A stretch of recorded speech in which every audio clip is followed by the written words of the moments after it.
আসসালামু আলাইকুম গাইস, আমি Nafis Iftekhar. Welcome to Nafis agro farm. Nafis agro ফার্মের একটি নতুন ভিডিওতে আপনি সবাইকে অনেক অনেক স্বাগতম। তো আমি এখন চলে আসছি ছাদে, আর অনেকদিন পর আমি আজকে নতুন ভিডিও নিয়ে চলে আসছি। তো এখন আমার ওই যে বাচ্চা মুরগিগুলো ছিল ওগুলো দেখাবো আপনাদের। অনেক এই দেখেন মোরগটা দেখছেন, এই যে এখানে একটা আছে, এখানে দুইটা, আর এদিকে বাকি সব।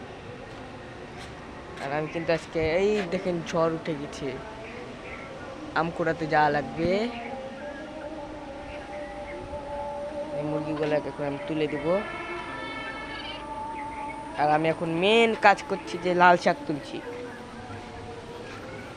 কিন্তু লাল শাক একটু বড় হয়নি।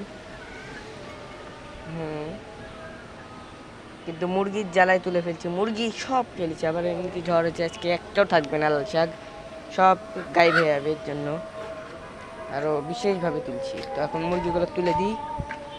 এই মুরগি তুই উল্টা জায়গায় যাচ্ছিস কেন? এই মুরগির ঘর হলো আলাদা।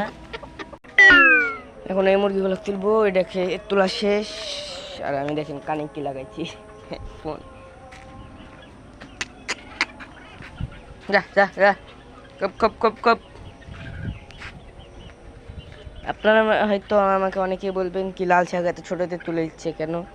কারণ লাল শাক এরা এরা ঠুকছে না, আমার কিচ্ছু করার নাই। যাক, অসুবিধা নাই, তুলে দিলাম। আমার তো হবে খাওয়া, কারো না হোক।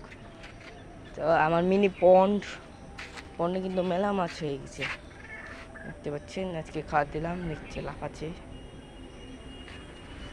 এই তুই আবার এদিক দিয়ে বের হয়ে গেছিস, যা।